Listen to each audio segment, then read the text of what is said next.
New York. Few institutions in cinema can match the teeming, overwhelming Toronto International Film Festival as a conversation starting force. It simply has a lot of movies worth talking about. And this year, many of the films that will parade down Toronto red carpets will hope to shift the dialogue not just in terms of awards buzz, but in other directions, too: equality in Hollywood, politics in Washington, even about the nature of the movies themselves. At TIFF, expect debate. That's what the filmmakers behind The Battle of the Sexes, one of the anticipated films heading to TIFF in the coming days, are hoping for. After the festival opens Thursday with another tennis movie, the rivalry drama Borg/McEnroe, Jonathan Dayton and Valerie Faris, the directing duo who helmed 2006's Little Miss Sunshine, will premiere their drama about the 1973 showdown between Billie Jean King and Bobby Riggs. The movie, starring Emma Stone and Steve Carell, holds obvious parallels for a movie industry with its own issues of gender equality, in both pay disparity and directing opportunity. For others, it will recall issues that dominated last year's U.S. presidential campaign. But Battle of the Sexes may surprise moviegoers in its broad sympathies on both sides of the net. The one thing we didn't want to have happen was this polarizing political document, said Dayton. Right now, there's enough of that in the world. We wanted to tell a more personal story and keep it from becoming too binary. The filmmakers say they are expecting a variety of opinions in any one audience. It's really the best way to release a film, at a festival like Telluride or Toronto, said Faris. It's a great way to get the word out about a film. It's a great thing for the filmmakers to have what is usually a pretty film-oriented, film-loving audience.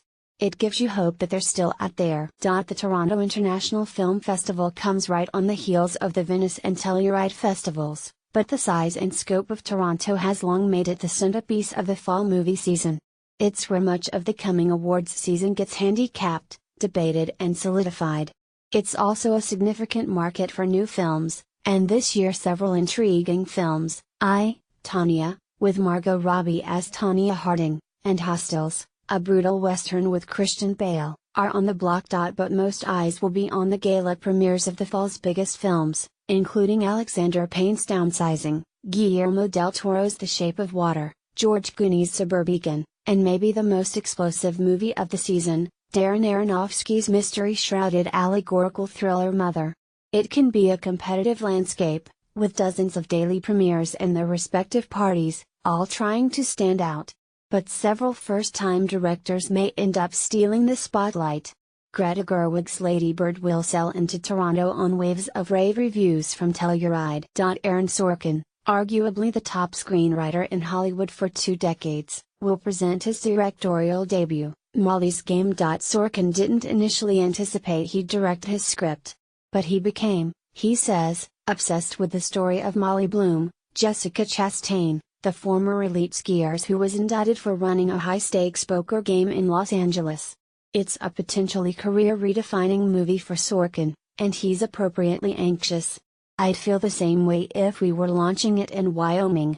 I'm nervous because other than test audiences, this will be the first time people see it, said Sorkin. The Toronto Film Festival is a very prestigious place to debut a film, so I'm aware of the company I'm in and what's expected in the movie. It will be up to others to decide if it delivered. The Disaster Artist poses a similar turning point for its star and director, James Franco. It's about the making of what's widely considered one of the worst movies ever made, the cult favorite The Room, by Tommy Wiseau. Franco, who plays Wiseau, considers it a new step for him as a filmmaker, and says the film's parody is laced with affection. The characters are outsiders. They are weirdos, said Franco. But everybody can relate to having a dream and trying to break into this incredibly hard business. The film will premiere to a surely raucous audience at a midnight screening. Franco, who first saw The Room with an especially excitable Vancouver audience, expects it to be the perfect debut for his film. Canadians know how to do The Room. The Disaster Artist, which A24 will release in December, might give TIFF what La La Land did last year, a happily escapist movie about Hollywood.